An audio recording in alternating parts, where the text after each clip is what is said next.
Every story begins with the possibility of a brighter tomorrow. But have you ever wondered, what are possibilities made of? The breathtaking landscapes? A glorious past woven in time? Or is it the people and their happiness that power Vietnam, a destination of endless possibilities? Possibilities powered by geopolitical stability. Residing beside South China Sea, Vietnam embraces the spirits of an open-door approach for global disruptors in key industries, including automotive, insurance, semiconductor, manufacturing, and an expansive network of free trade agreements with 56 economies. Supported by the government's foreign policies, Vietnam has forged strategic partnerships with Australia, China, Japan, Korea, the UK, and the US. Attracting billions of annual foreign investments, Vietnam rises together with Asia to become a growth engine of the global economy. Possibilities for an ever-growing digital market. Witnessing the fastest growth in 25 years, Vietnam's digital economy has soared to a top spot in Southeast Asia. Moving beyond 100% 4G coverage, Vietnam's fast transition to 5G has made it one of the top 10 countries with the most 5G connected devices in the world. Possibilities to stay ahead of global competition. Keeping up with this quick growth requires a diversified supply chain. Vietnam's agility adds to the winning formula, with enterprises looking for round-the-clock support with flexible delivery models, onshore, nearshore, and offshore. Businesses can achieve optimal results with maximized efficiency. Possibilities fueled by a future-ready workforce. At the heart of everything, Vietnamese people make all the difference. Diligent by nature, adaptive by culture, and highly driven by scientific intelligence and high-quality education. Limitless possibilities with a trusted companion to realize all possibilities in this volatile market, to create happiness for people, success for enterprises, and prosperity for nations. It calls for a resilient companion, industry-focused solutions, modern technologies, and a future-ready IT talent pipeline. FPT は非常に高いデータ技術と優秀な人材育成能力を持っており、この強力なビジネスパートナーになっていくと思います。また FTP 自身もですね、世界企業として世界のトップグループに入ってくると確信しております。私自身も微力ながら FPT 社を応援しております。And over time you can absorb the knowledge within your own workforce. With partners like FPT, you will succeed. Here, the future sets sail. Together, we accompany the future. At the forefront of any movement, we think out of the box. Push boundaries. Explore new territories.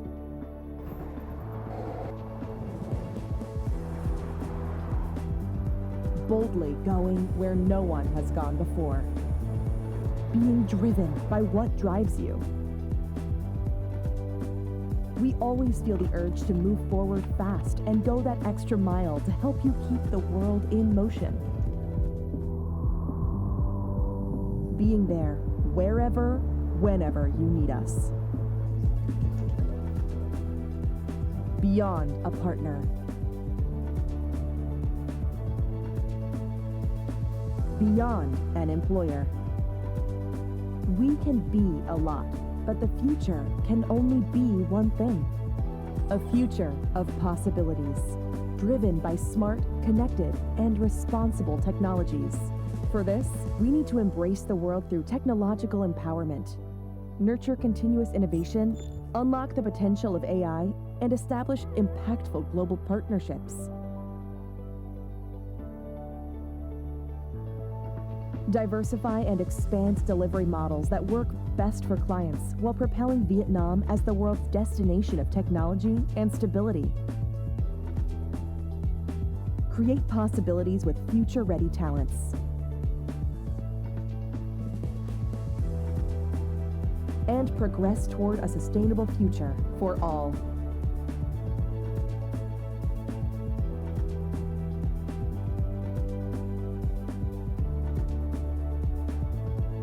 The world is transforming to build resilience and connectedness. A new source of energy. A destination of boundless opportunities. A true companion in software-defined reinvention. Together, we accompany the future.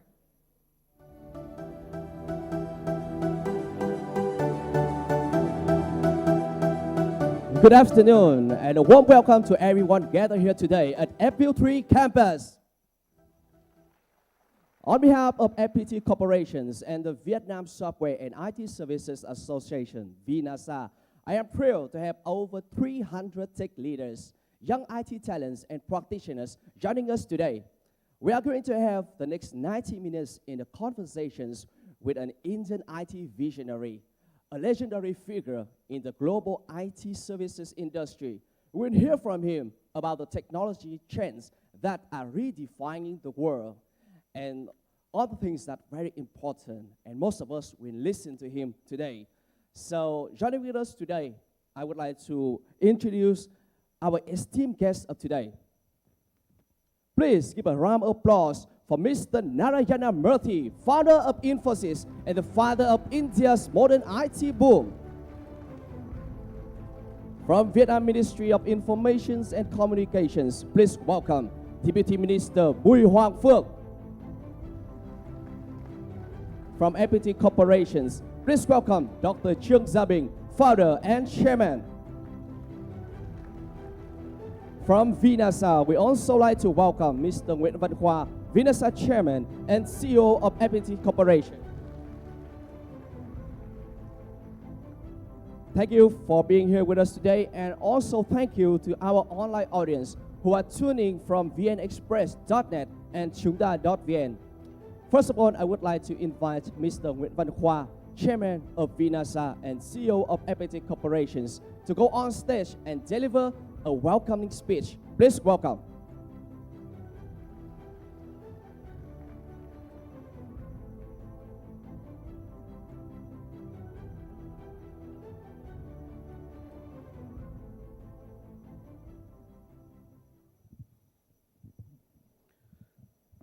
Good evening, Mr. Murthy and Mr. Binh, and all my friends. Today is a very special day for VINASA and for FPT Corporation to welcome for Mr. Murthy and your team to visit our FPT software complex. And please welcome. So, as you know, for the Infosys is iconic and very special for the whole Vietnamese IT company, software and IT companies in Vietnam. And especially 40 years ago, when Infosys, from the beginning, you are like the, let's say, nominum of the software development, and for the very special case study for the Go Global. And very, very special for whole the Vietnamese people and young Vietnamese people, generation the same like me, and whole our colleagues in the meeting room right now. So today, on behalf of the 600 software company of VINASA and 200,000 engineering of the VINASA and whole the FPT software college, we are very happy to be here to listen and to learning from the Mr. Murthy and how to become for the billion IT service company and how to get more billion to bring to Vietnam. And another the second point, we willing to study to make more the brief and more the indicator and more, let's say, more stronger to go global and bring the Vietnamese resources to global IT services. So once again, on behalf of the VINASA, and we'd like to thank all of you, and especially Mr. Murthy, to be here. And we willing to learning from you. Thank you very much.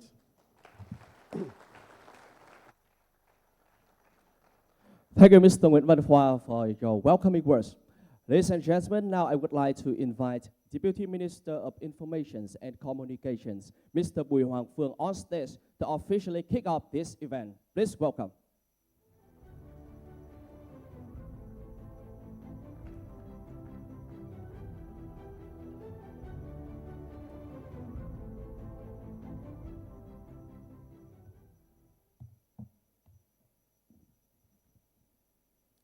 Thưa ông Narayana Murthy, nhà sáng lập tập đoàn Infosys. Thưa toàn thể quý vị, hôm nay tôi rất vui mừng tham dự buổi tọa đàm đối thoại với nhà sáng lập tập đoàn Infosys. Thì thay mặt cho lãnh đạo Bộ Thông tin và Truyền thông, xin gửi đến ông Narayana Murthy và các quý vị đại biểu, toàn thể quý vị ngày hôm nay lời chúc mạnh khỏe và chúc cái tọa đàm chúng ta thành công tốt đẹp.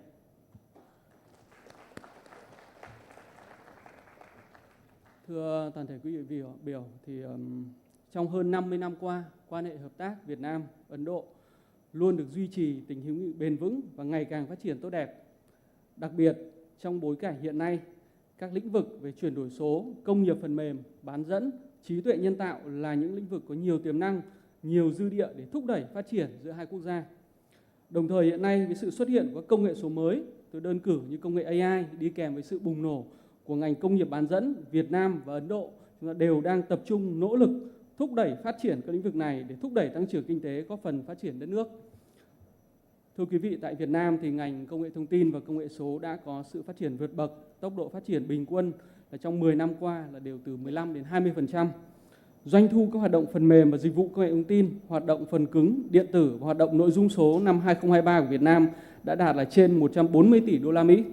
Trong đó có nhiều tập đoàn lớn nước ngoài đã tham gia vào hoạt động sản xuất điện tử phần cứng tại Việt Nam như Samsung, Foxconn, LG, và Việt Nam đã có những tập đoàn công nghiệp lớn đủ sức cạnh tranh với các doanh nghiệp nước ngoài như FPT, Viettel, VNPT, CMC.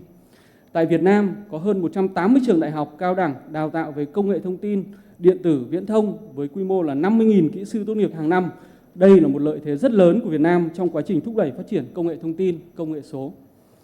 Để thu được kết quả này thì Chính phủ Việt Nam đã ban hành và triển khai hàng loạt những chính sách để thúc đẩy một hệ sinh thái năng động, sáng tạo. Tôi xin đơn cử ví dụ như một số chính sách như những cái chính sách phát triển các khu IT cluster, hay hiện nay Việt Nam chúng ta cũng có những khu vực là khu công nghệ thông tin tập trung. Bắt đầu từ năm 2001 đến nay thì đã có 8 khu công nghệ thông tin tập trung trên phạm vi cả nước với hơn 1.000 doanh nghiệp công nghệ thông tin hoạt động và hơn 4.000 lao động công nghệ thông tin tại các khu này. Thì ngoài ra thì Chính phủ, Nhà nước Việt Nam cũng đã ban hành nhiều chính sách ưu đãi cho các hoạt động sản xuất phần mềm, đầu tư công nghệ cao và những chính sách hỗ trợ cho các doanh nghiệp FDI tại Việt Nam. Đồng thời thì báo chí là trong thời gian vừa qua cũng sau khi mà có những cái công nghệ mới tại Việt Nam, công nghệ mới xuất hiện trên thế giới thì Chính phủ cũng đã chỉ đạo các bộ ban ngành ban hành nhiều những cái chiến lược. Tôi ví dụ như cái chính sách về phát triển trí tuệ nhân tạo. Thì năm 20 vừa qua đấy, thì Thủ tướng đã ban hành cái chiến lược quốc gia nghiên cứu phát triển ứng dụng trí tuệ nhân tạo đến năm 2030 với mục tiêu là đẩy mạnh nghiên cứu phát triển ứng dụng trí tuệ nhân tạo, đưa trí tuệ nhân tạo trở thành lĩnh vực công nghệ quan trọng của Việt Nam trong cuộc cách mạng công nghiệp lần thứ tư.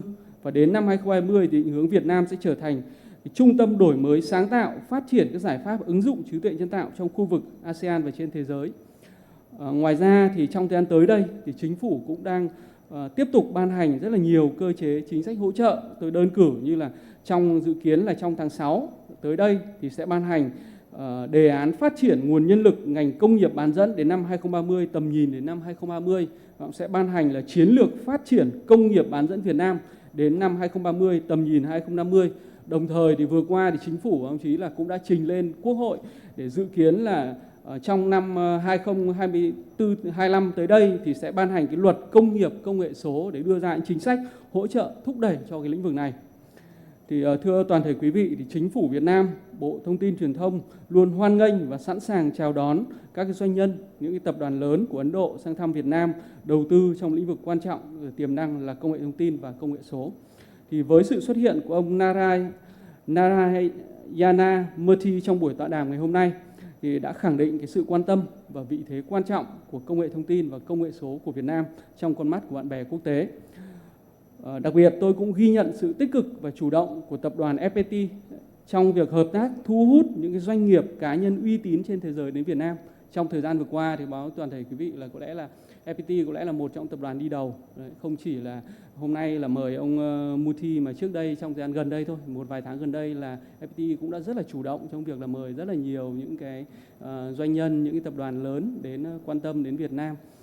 Thì báo chí thì đây là việc làm quan trọng thể hiện vai trò dẫn dắt tiên phong thúc đẩy ngành công nghiệp công nghệ thông tin, công nghệ số của một trong những tập đoàn công nghệ lớn của Việt Nam là FPT. Không chỉ tiên phong mang các giải pháp công nghệ vào đời sống Việt Nam, xuất khẩu phần mềm, ghi tên trên bản đồ công nghệ thông tin thế giới, mà FPT còn tiên phong trong việc hợp tác với tập đoàn công nghệ lớn trên thế giới, tạo ra sân chơi để khuyến khích hệ sinh thái cho không chỉ FPT mà tất cả các doanh nghiệp tại Việt Nam.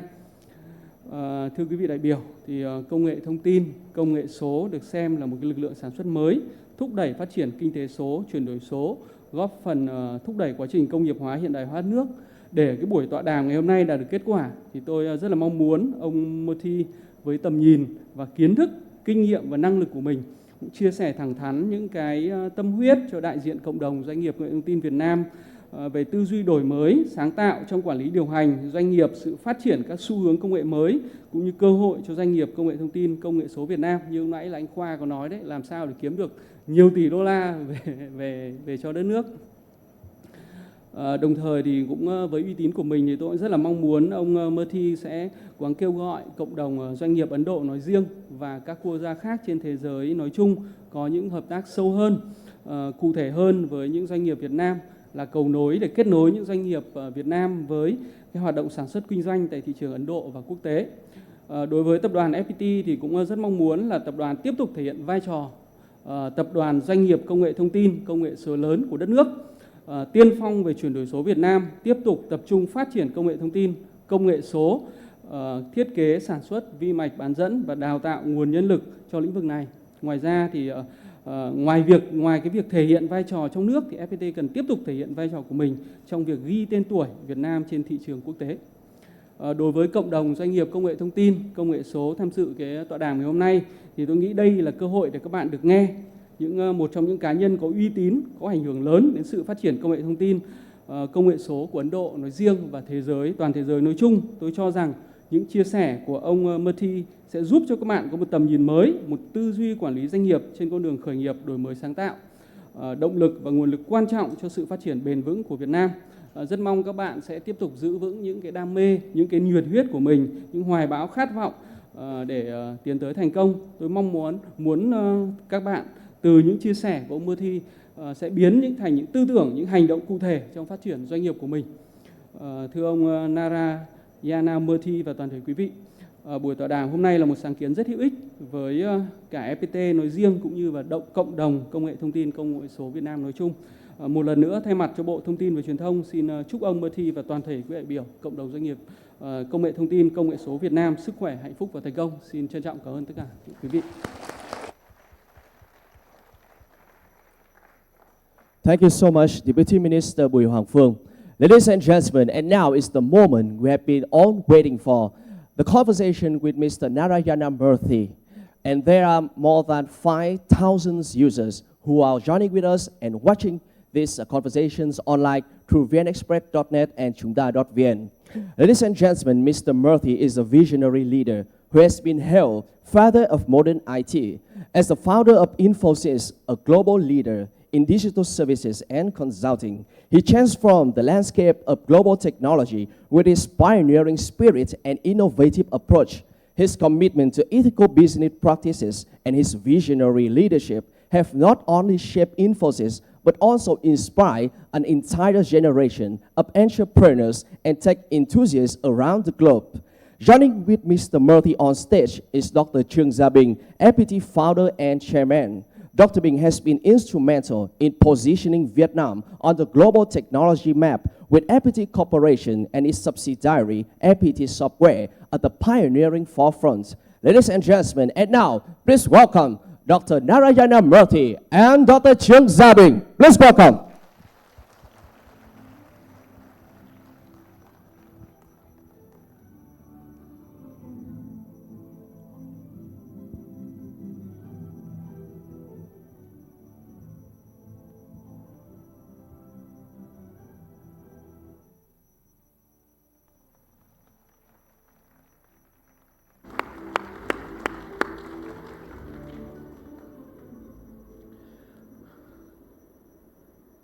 Hello? Oh, good. This trip, we at FPT waiting for long. We have the hope we visit us earlier, but nowadays we are so happy to have you here. And I would like to share with not only FPT leaderships, but also young people to welcome you and learn a lot from you. Thank you. Well, let me say that as a long-time admirer of Vietnam, ever since my student days in the 60s, I feel honored and privileged to make this visit. Of course, I've come to Vietnam before. Anybody who respects courage, hard work, discipline, high aspiration, and perseverance has to visit Vietnam and learn from its great people. Of course, I have known Dr. Binh for quite a few years now. He has demonstrated to me the value of openness, the value of discussing ideas with others, evaluate those ideas if they are useful for him and his company, and if they are, start with those ideas and improve upon them. My short visit today has demonstrated that he has done all of that and more. So thank you to everybody here for this opportunity. Of course, I have to thank my colleague HR Vinod, who gave me this opportunity to come here and spend these wonderful days. I must say, without exception, absolutely without exception, everybody starting from the chairperson right up to the wonderful and enthusiastic colleagues of Dr. Binh have made our stay very comfortable. So we all remain, on behalf of my colleagues, Sri M.D. Rangnath, Sri Deepak Padki, Sri Suresh Kamath, and Sri Panduranga, we all remain very grateful to you people. Thank you very much.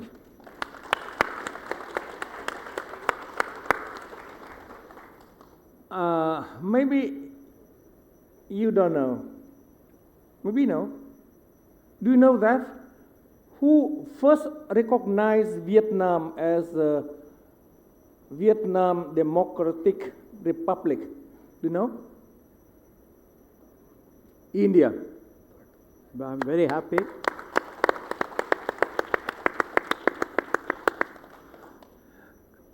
There is two nations have the same name for the leaders. In India, that's named Chacha Nehru.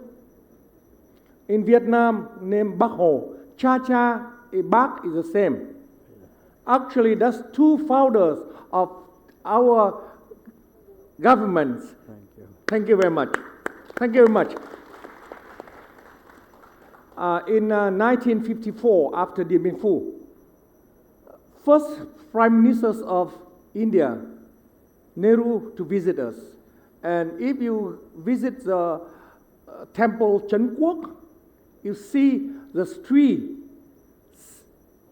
was planned by Prime Minister Nehru. And this is the very first foundation of Vietnam recognition in the world. And Ho Chi Minh also visited India in 1958. Yes. And he was beloved by Indian people very much. And these foundations, and I think when the Vietnam decide to go global in software, that story accelerate again. The Vietnam start of education first very much. We learn from India. India Aptex was the very first institution to train our very first people on software development. Thank you, India, very much. And that is the biggest thanks from me and from FPT. FPT actually in debt to Infosys, to Murthy, because in 1999, I went to India and I surprised and I shocked with what the IT was so developed in India in comparison to Vietnam at that time. And I'm not sure about Vietnam, actually. I asked Murthy, do you think Vietnam can do software? And Murthy said, of course, no doubt on that. And that's encouraged me very much to start to go global. And since then, till now, we continue learning. We depart our delegation to India to learn, and we're still learning. I think even few things I learned from you at that time still not apply yet to FPT software, unfortunately. Long time. And we continue to learn.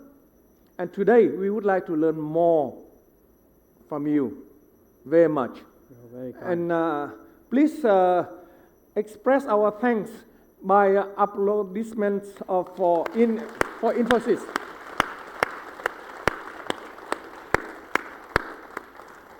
May I ask questions? Sure. Behind the great man, always a woman there. I know her name. I met her when he visit her. She visited Vietnam. His name is Sutha. Can you tell a little bit about how your relationships started and continuing till now? Well, I had just returned from France, where I used to work in a software company. While returning, I decided to hitchhike from Paris to my hometown, Mysore. I took about 11 months on the road. I was a socialist and in some ways a communist, at least in ideas. But after I lived in Western Europe, visited all the countries in Western Europe, and went to Eastern Europe, and I had a few incidents, I came to the conclusion that a country like India would benefit better by embracing compassionate capitalism rather than continuing to be a nation based on leftist ideas. Now, what that also meant was that we have the wonderful minister here, and I'm sure he has already done wonderful work in encouraging Dr. Binh and FPT and others. I understood that the only way a country can solve the problem of poverty is through creation of jobs with good disposable income. It is not the responsibility of the government to create those jobs, but it is the responsibility of the government to ensure that these entrepreneurs like Dr. Bin do not have any hassles in running faster and faster and faster. Entrepreneurs convert an idea into jobs for people. They create wealth for themselves and their investors. And finally, they pay taxes to the government. So when I came back to when I came back to Pune, I had, the only asset that I had was a lot of interesting books. One of my friends who used to stay with me in my apartment in Pune was working in an automotive company called Telco, where my wife was also a senior engineer. So every day he would carry book, and he used to sit next to Sudha, who was at that time not my wife, but she was not even known to me. It would say Narayana Murthy, Hanover. Next book, it would say Narayana Murthy, Vienna. Like that. One day, my wife asked, Sudha asked my friend, who this international bus conductor? Who is this fellow? Because he seems to be going from place to place to place. Then he said, yeah, why don't you come tonight, this evening to our place? We'll introduce. That's how we met. But she has been extremely kind to me in providing the much needed support for my entrepreneurship, and therefore I remain grateful to her even today. Mm-hmm.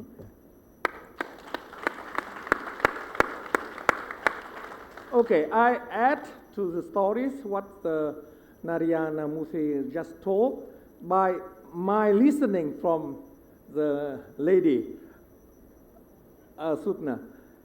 He told first her father rejected him because he was so poor. But she stayed and said, Murthy is a very special man. He has big dream for India. And then the father accepts you. And she also told me that someday you turn back to home when you have the first daughter. No, she's the first lady of England, yeah? Okay. Actually, Murthy also father-in-law of the Prime Ministers of England. She just got the first daughter, and Murthy say, okay, I would like to start up. She didn't sleep for the night. And morning, she said, okay, I support you. I give you all our money of family, $400. And if the calculate for rupee today, it's about 250. And he said, yes, I will go to work. My sister will take care of the daughter. But please, try, you have freedom to start up for 3 years. First day of 4th years, please go back. I cannot handle family anymore. That is a woman who makes Murthy today. Thank you very much. Thank you. Another interesting story I learned from her. When she was very young in the class, teachers asked, if someone in the class became millionaires, what you would do for society? What should be your social contribute should be. And show her immediately. First, she was shocked because she said, oh, no, I'm never millionaires. No. But, okay, but if, what do you do? She said, library. And today, he built 7,000 school library around India.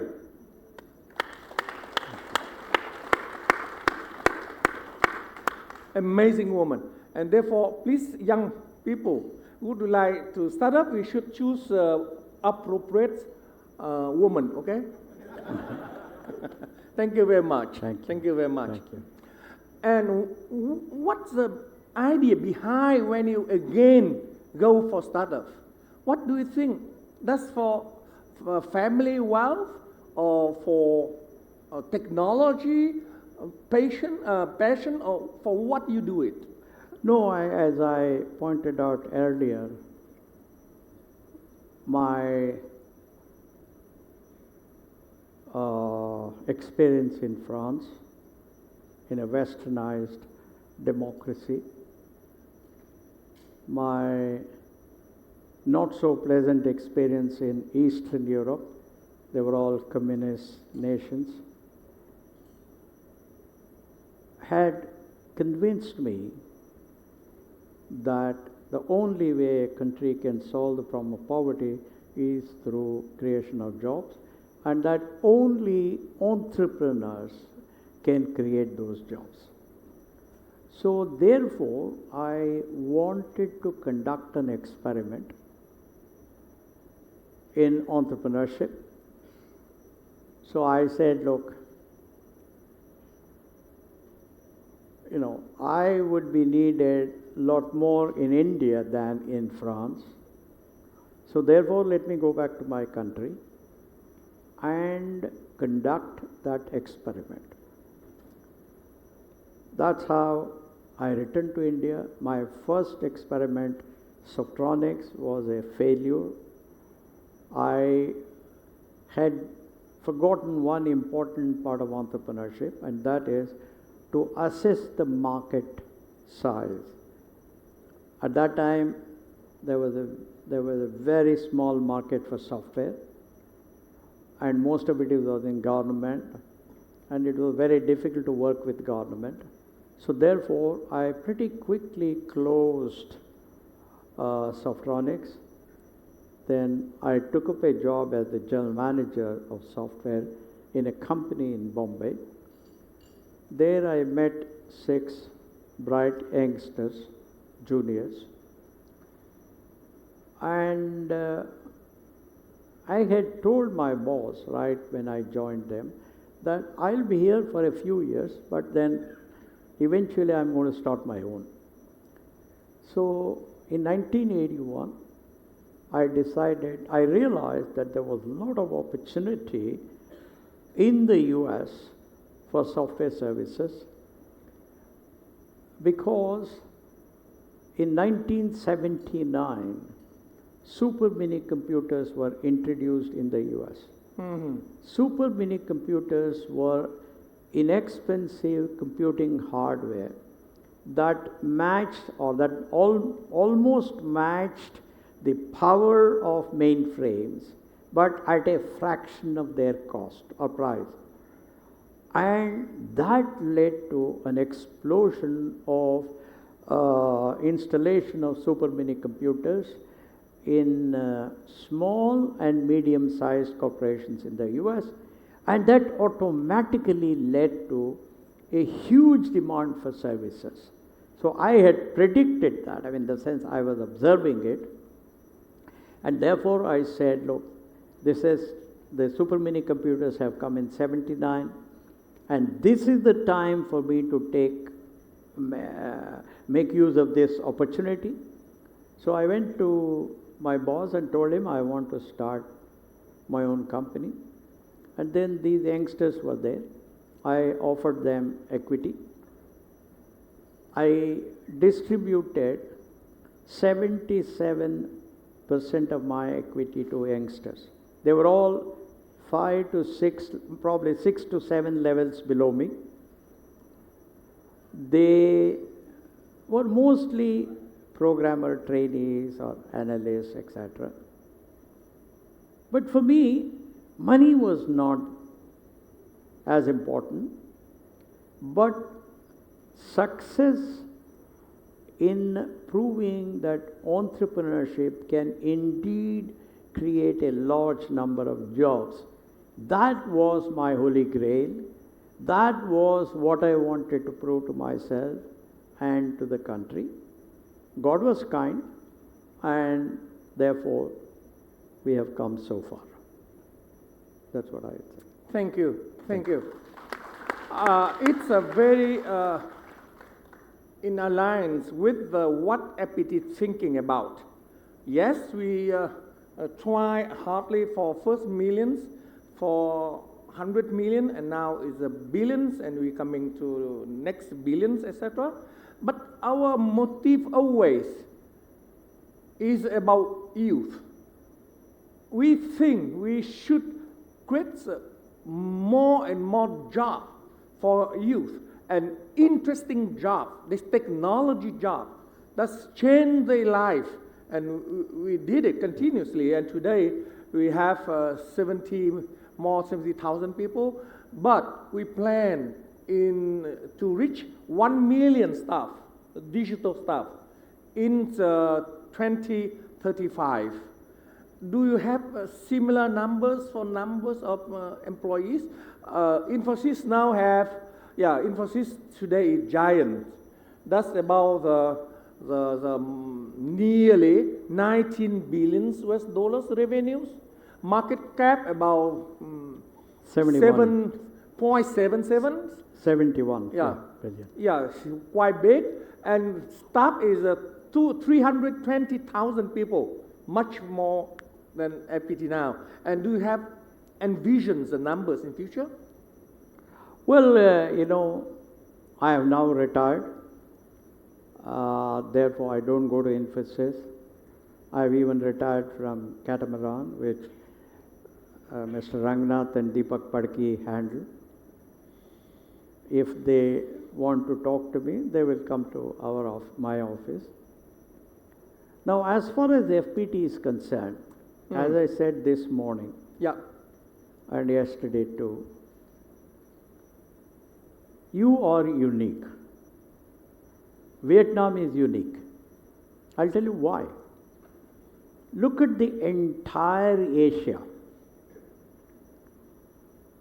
Other than India, which has had some success, we probably export about $250 billion this year. There are 1,600 global captive centers in India. You name any multinational, they have a software development center in India. Did you dream about that? Well, my dream was primarily to become the most respected company in the country. Because I am the son of a teacher. Right from the beginning, my father always said, respect is more important than money. So for us, respect was most important. We have worked hard. I think we have been successful to some extent, but there is still a lot of more work to be done.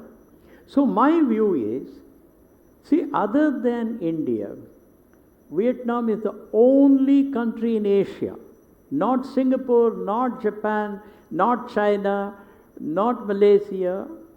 No other country has created a software services company which has $1 billion of revenue like FPT has. Thank you. Great. Now,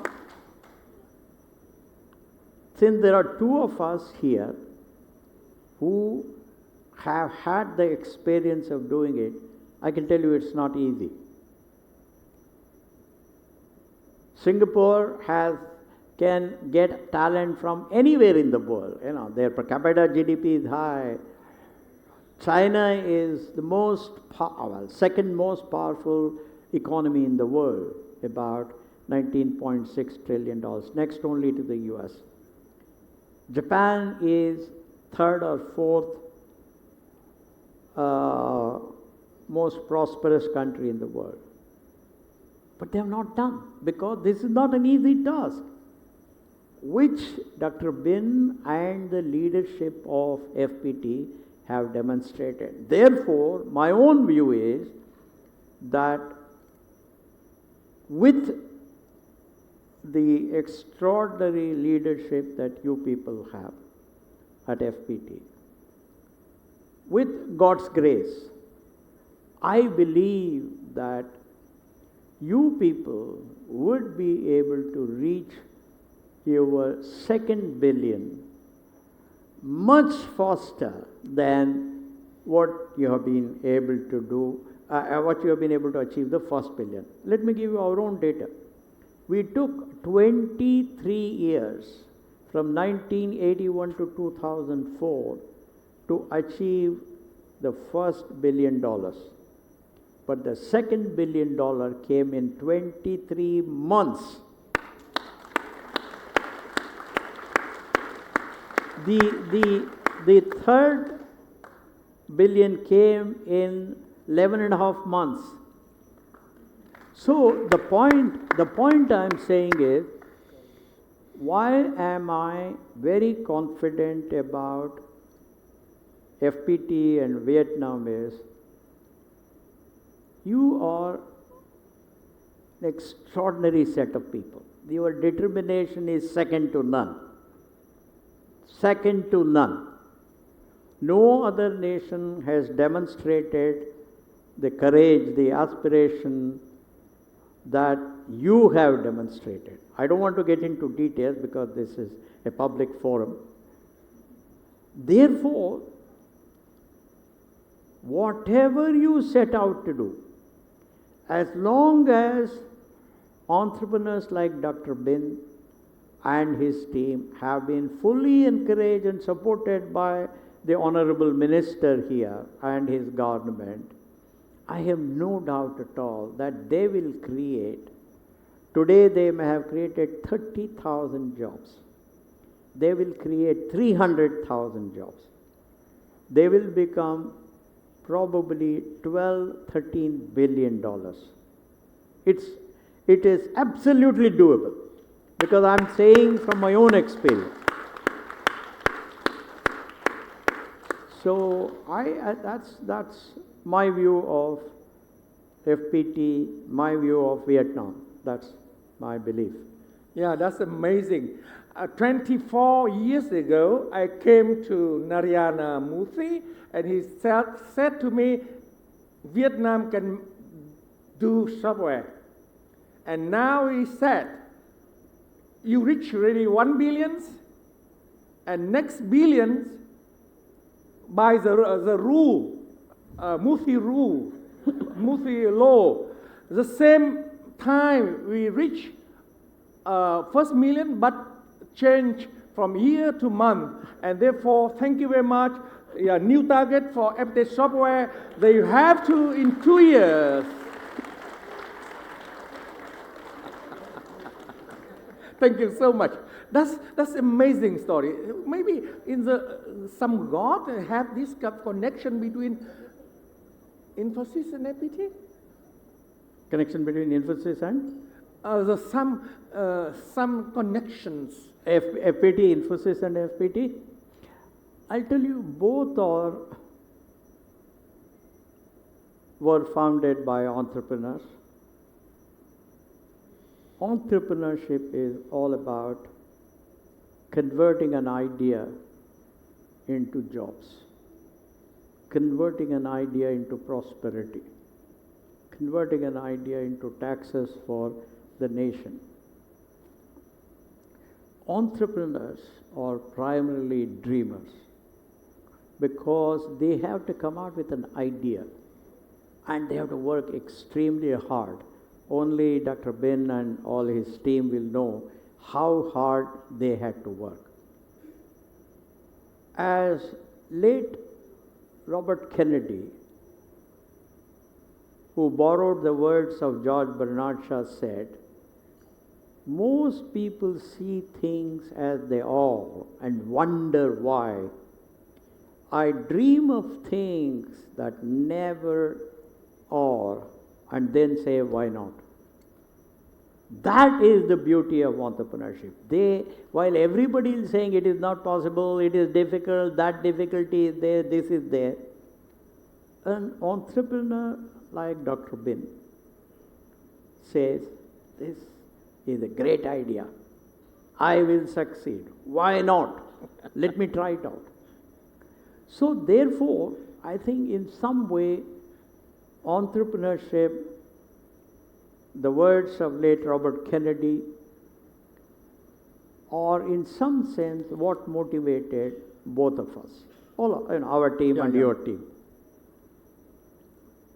Second thing is that you chose an area where there is a huge demand. I have often been asked, when will the demand for software services end? It will never end. Why? Because technology keeps changing. As technology keeps changing, as new technologies come, even if it is AI, corporations want to leverage the power of that technology, particularly in a very competitive nation like the US, and get the benefit out of that technology. And there will be one set of company that will provide that, and that is a software services company. Second, even if there are companies which have products like SAP, Snowflakes, Oracle, etc., etc., every company by definition wants to create a differentiated business value to the customers, to the investor, to the employees. What that means is they have to incorporate special business rules that will distinguish them from others in the same industry, whether it's retail, banking, you name it. And that means you have to build information systems on top of these standard packages like SAP, Oracle, whatever you are talking, to suit the needs of that corporation. And that only a software services company does. Therefore, my own view is that as long as you focus on learning, as long as you are open-minded to learn from your competitors, from other cultures, as long as you are ready to improve upon those ideas, as long as you are customer focused, I think there is no worry for FPT. I may not be there at that time, but when you reach $20 billion, you will all remember my words. Some of you are very young, so you will all be there at that time. Maybe in 10 years from now, whatever it is, you will remember what I have said. So my belief is that you will grow well, but it's very important for the CFO to make sure that costs are controlled. because what happens, I have found in most organizations, as the revenue goes up, unnecessary expenses start building and the profit margins go down. While the CEO will focus on bringing more and more revenue, the CFO has a very important job to ensure that expenses are controlled, and therefore your profit after tax will increase, and your earnings per share will increase, your market capitalization will increase, and the country will benefit. You will create huge jobs. People will take care of their aged parents. People will take care of their children. People will pay taxes. Therefore, I think this industry is the least polluting industry. Almost, I would like to say zero, but sometimes you may not be able to use solar power for all the stuff or hydrogen power. So therefore, I would say that the future is pretty bright for you. And the proof is here. Infosys, in 1981 when we started, we never thought we would reach a billion. When we reached billion in 2004, we never thought we would reach 10 billion. Today it is a $18.6 billion company with 20% profitability, with a market cap of $71 billion. So I would say that if you all work together as a team, you will bring credit to the nation. Most importantly, I have curiosities about you are great entrepreneurs. Yeah. That's for sure. Yeah. Because you already make that father of India IT. But where does entrepreneurship come from? From your father, mother, friends, brothers, sisters, or how you get it? Can you tell me about? No, I personally feel that What I the don't father think and mother teach you? think entrepreneurship is in the genes. No. Entrepreneurship is the product of a high aspiration, curious, ambitious mind that looks around for opportunities to fulfill the dream. Mm-hmm. And most of it is circumstantial. Most of it is due to the context. I'll tell you, when I was a student at IIT Kanpur, there were so many classmates of mine who were much smarter than I was. They went and did PhD from Stanford, another did from MIT, you name it, all of that. But none of them became an entrepreneur. They tried, they didn't succeed. So it is not genes, it is not how bright you are, it is the ability to define a vision which is bought by all other people in the group because they see benefit in that vision for themselves. Number one.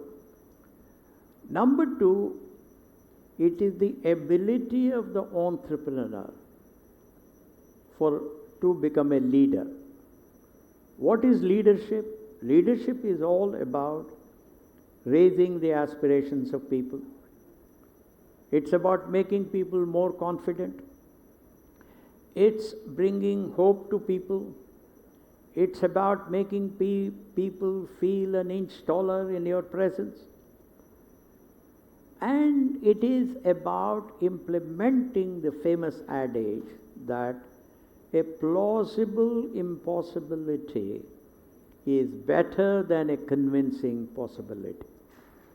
So leadership is not because you're extremely intelligent. Leadership does not come through genes. Leadership, entrepreneurship, I mean. It is all a question of a high aspiration mind, which again is built by the context. And therefore, in the olden days, father built some company, then his son would join it, he would try and improve it, all of that. But even there, you see, some sons take the company to a very high level. Some sons don't do that. So I think what entrepreneurship is all about context. It's all about your curiosity or aspiration, your ambition, and of course you are willing to go through tough times, your ability to make sacrifices, your ability to embrace austerity in that process, all of that. So, But I still very curious. What you got from your father, from your mother? Maybe some philosophy, some lifestyles, or I would like to hear that about. Well, my father was a high school teacher most of his career. We were 8 children. So we were lower middle class. We did not have a dining table at home. There were only 2 bedrooms, and when you have 11 people living, you know how it is. Now, however, while we were poor by any standard, our father taught us the importance of doing well in studies. Why doing well in studies is important? It's simply because it shows that you can take an aspirational target and work hard towards it. It's nothing more, nothing more. You don't have to be first ranker. Just now I told you my classmate who went to Stanford, did his PhD, he tried entrepreneurship, he didn't. So it is all about hard work, sacrifice, it is about dreaming, it's about confidence, it's about courage, etc. Honesty and all that.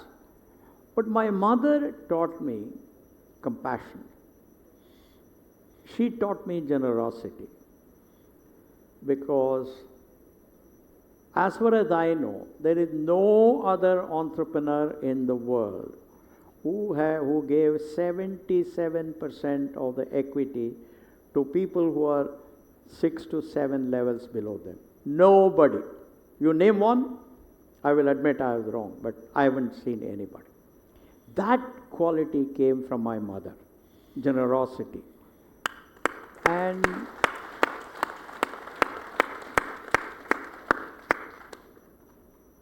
in the great epic of Mahabharata, which is a 3,000-year-old epic in India, there is a character called Karna.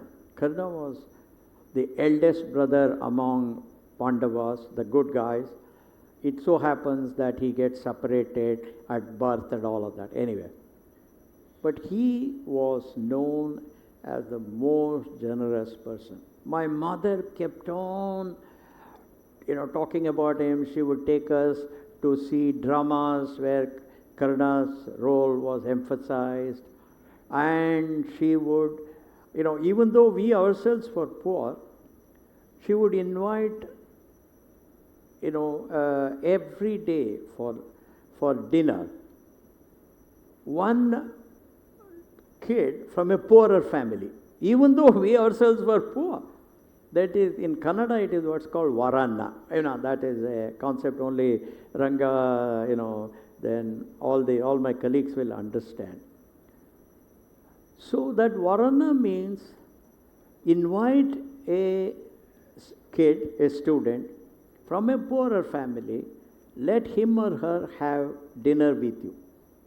So in other words, I feel that my mother had on the personality side, on the generosity side, on the compassion side, I think she added significant value. But my father on the honesty, respect, punctuality, discipline, hard work, etc. So both have had. Yeah, actually, all your philosophy, your principle, very align with what your father and mother think about? What is your personal development of that? No, while father and mother did add the initial value, I would say some of my teachers taught me enduring values. I'll give you one example.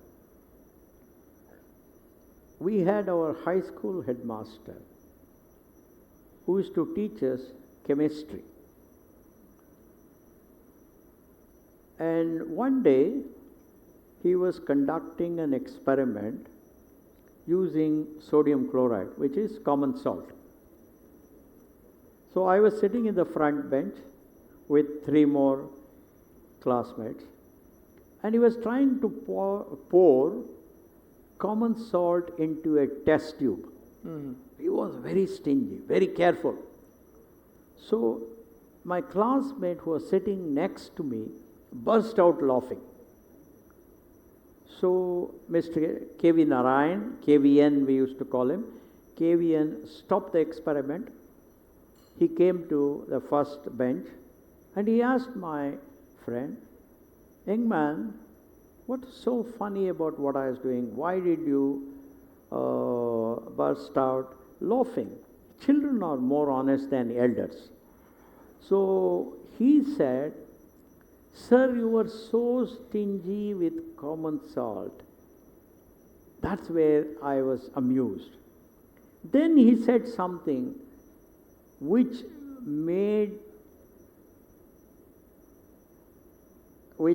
I made the foundation for my entire governance at Infosys. He said, "This common salt belongs to this community of our high school. It belongs to everybody in this class. It belongs to everybody else in the other classes.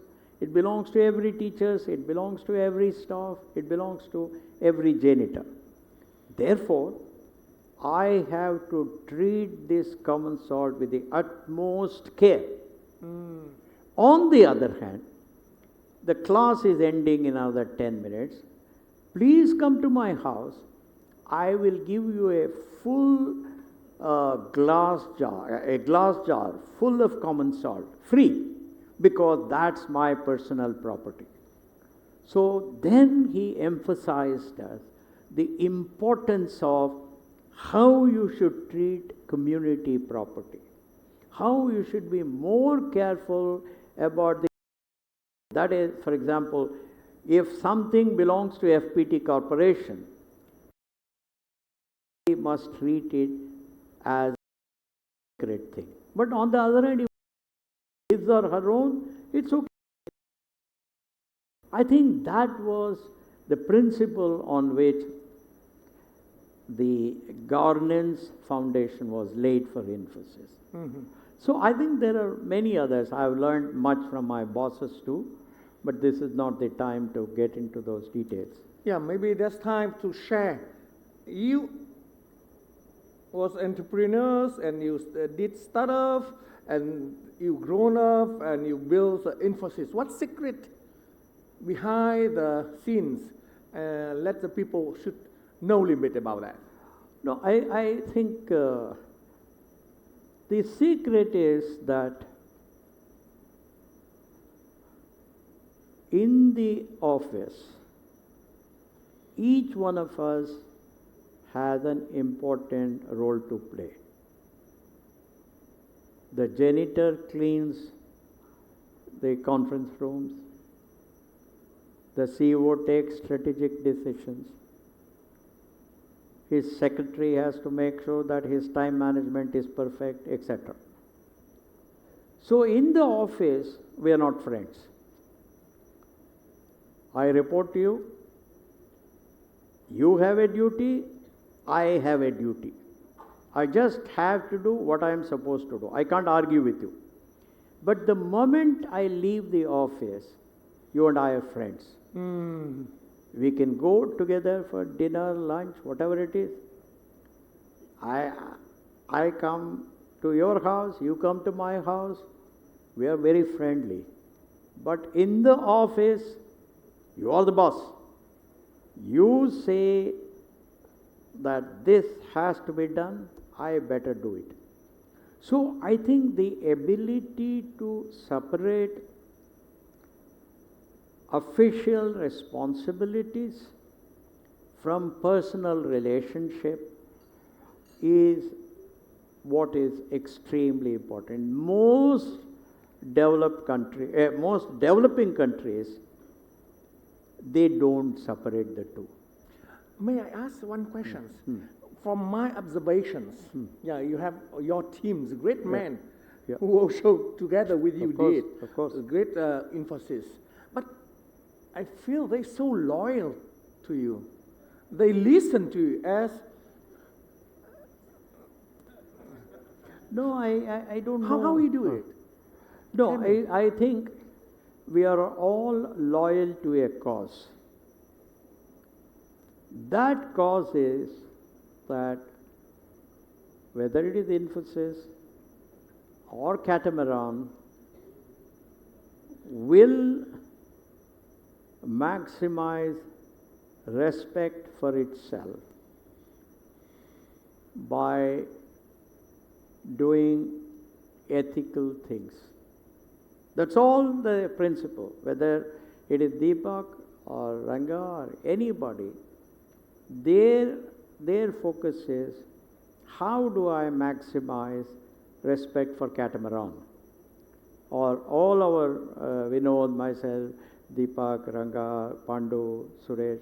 When we were all at Infosys, our focus was how do we enhance respect for Infosys. Why did I choose? In fact, in May 1981, we had a 4-hour discussion in my one-bedroom apartment in Mumbai on what should be the objectives of Infosys. One fellow said, we must have the highest revenue. Another fellow said, no, we must be the most profitable one. A third fellow said, no, we must get listed and we must have the highest market capitalization. So finally it was my turn. I always gave opportunity to younger people and I would say my thing at the end. I said we should become the most respected company. They were a little bit surprised. How will it help us? I said, look man, if you want to earn respect from your customers, you must deliver 100% on the promise. You must earn the trust of your customer. If you want the best employees to continue with you, if you want them to become ambassadors to attract other good employees, they must trust you. They must have confidence in your words. They must believe in the idea of Infosys.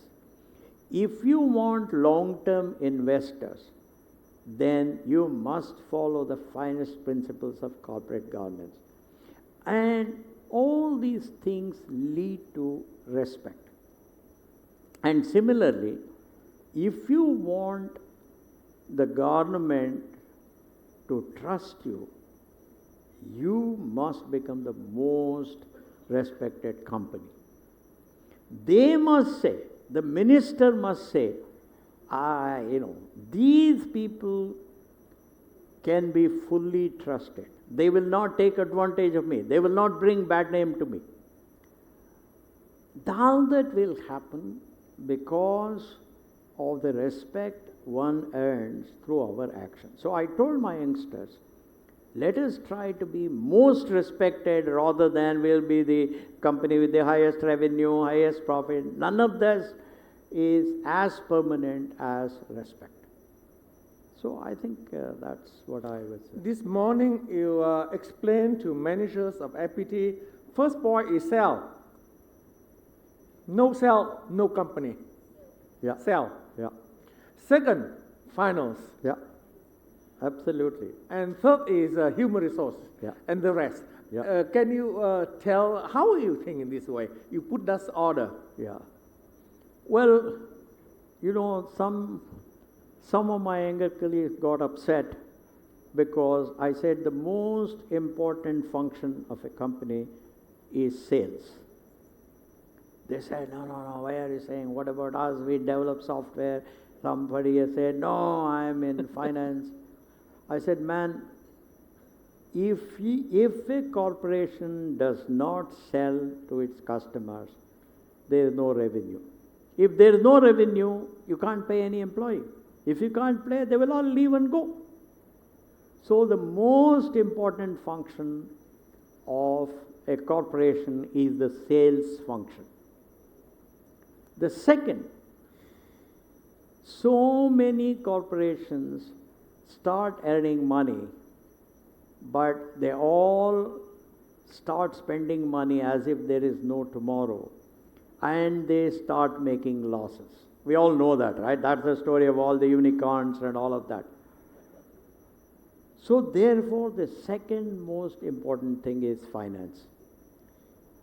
How to make sure that all costs are justifiable, that as much of austerity is exercised as possible, that you spend less than what you earn. That is only possible because of a good CFO. Otherwise, it doesn't happen. Now, these two functions require good quality people, right? Good talent, deep thinking people.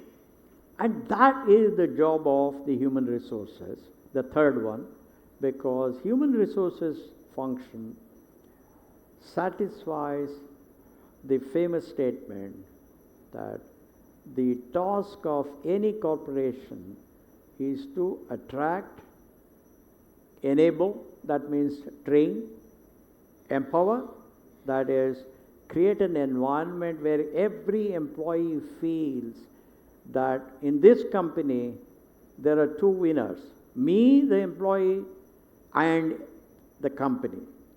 That's enabling. That is, you have given full freedom to the employee to do what is right. You support him or her. You appreciate him or her.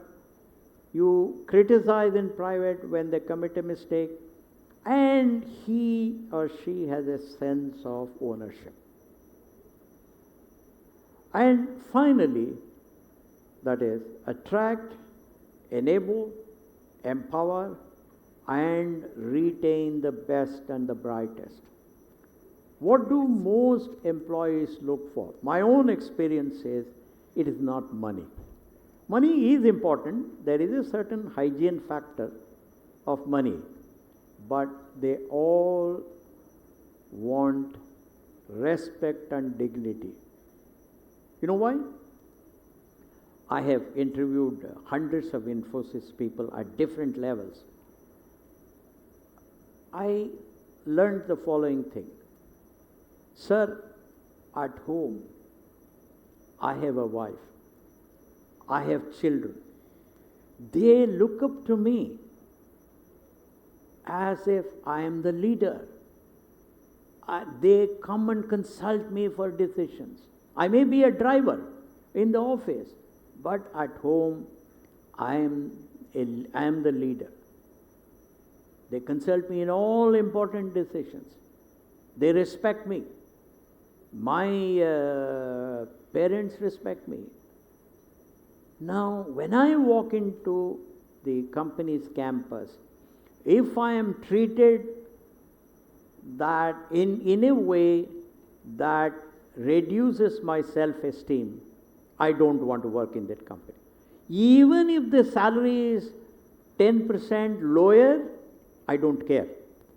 But because I want to have the self-confidence to go home and stand in front of my children with my self-esteem intact. You know, I have spoken to drivers, I have spoken to clerks, I have spoken to programmers, I have spoken to executive vice presidents. At that time the executive vice presidents were not there. I have spoken to senior vice presidents. Without exception, they all told me that the most important thing they value is respect and dignity. You know, I was talking to a very senior person working in a certain corporation in India. And he was not very happy. So I asked him, what's the reason? Why are you not happy? We were on a flight from Bangalore to Singapore. He said, sir, I was earlier in a different company. There, they made sure that my self-esteem was maintained. Today, I get 20% higher, but in this company, I am called at 3 o'clock in the afternoon for a meeting at 3:15, but I am made to wait till 2 a.m.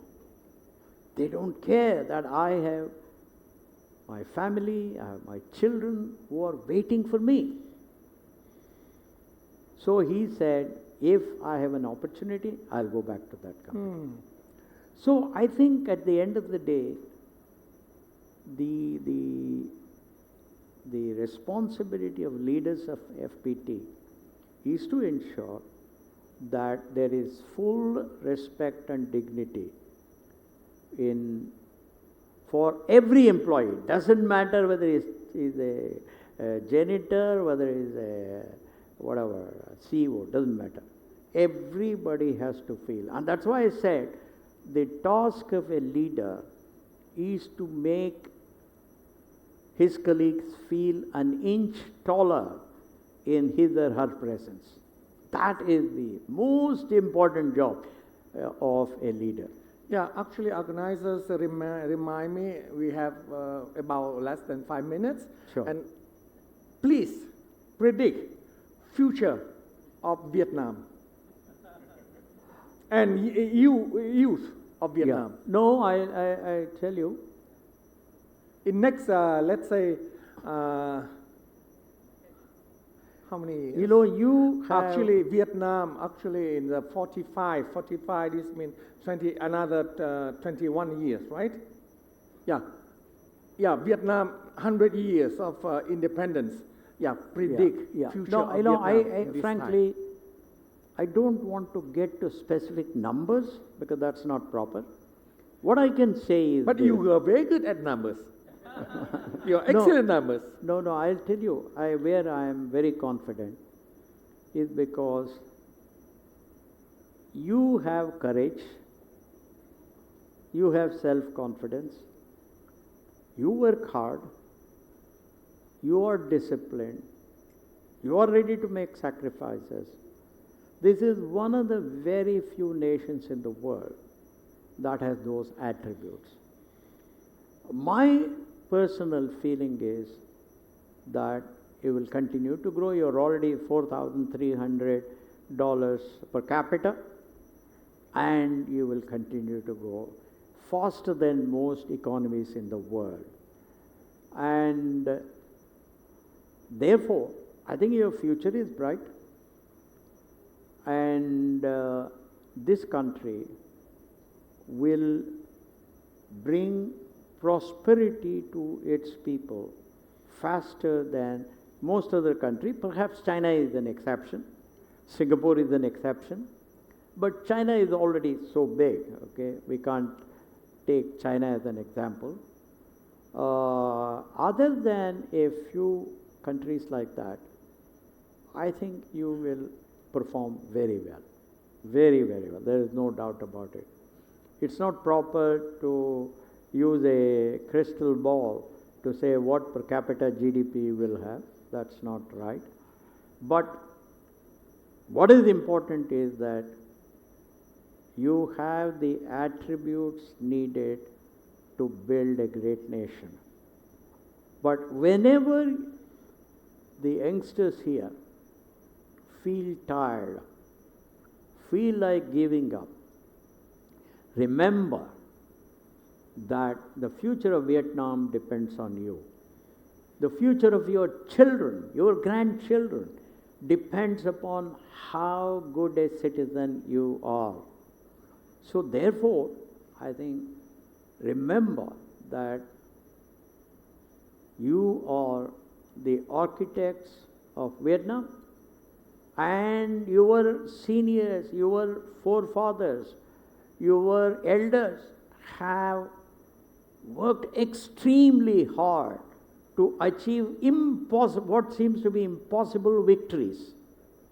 And as a tribute to them, you have to work very hard. That's all what I would say.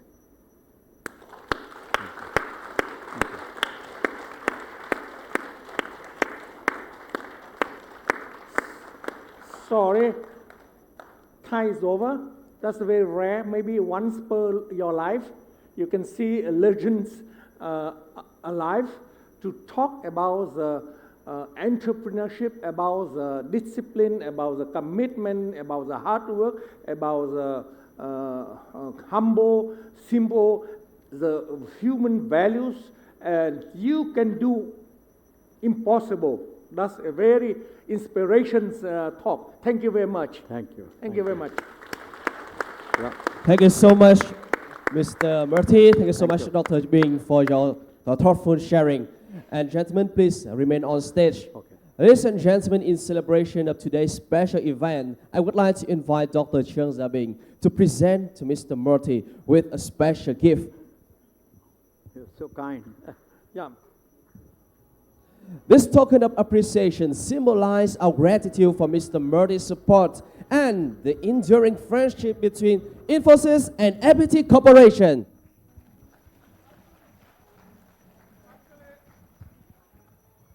Actually, we talk about genetics, and FPT build genetics in order to last for long. And our genetic have globalizations, the globe. Yeah. Thank you very much for today's sharing. Yeah. I'm going out to several places, Okay. including the US. Okay. I'll do it. Somehow I'll has do to it. be, Yeah. huh? Thank you. Yeah. Thanks a lot. Thanks. Yeah. Yeah. Thank you. Once again, thank you, Mr. Murthy and Dr. Binh. Ladies and gentlemen, we have come to the end of our event today. It was a privilege to host Mr. Murthy and hear his valuable insights together with Dr. Truong Gia Binh. We hope you live inspired, engaged, and let's keep pushing the boundaries of what we can achieve together. Thank you to everyone who has joined us here and online. We hope to welcome you again to our future of events. Thank you. All right, and Mr. Murthy and Dr. Binh, please join with us for a group photo on stage. Before we say goodbye, I would like to invite everyone to join us for the photos to commemorate Mr. Murthy's special visit to FPT today. First, can we please have Deputy Minister Bùi Hoàng Phương along with Mr. Murthy, Dr. Binh, and welcome Mr. Nguyễn Văn Khoa, Madam Chu Thị Thanh Hà, and Mr. Phạm Minh Tuấn on stage.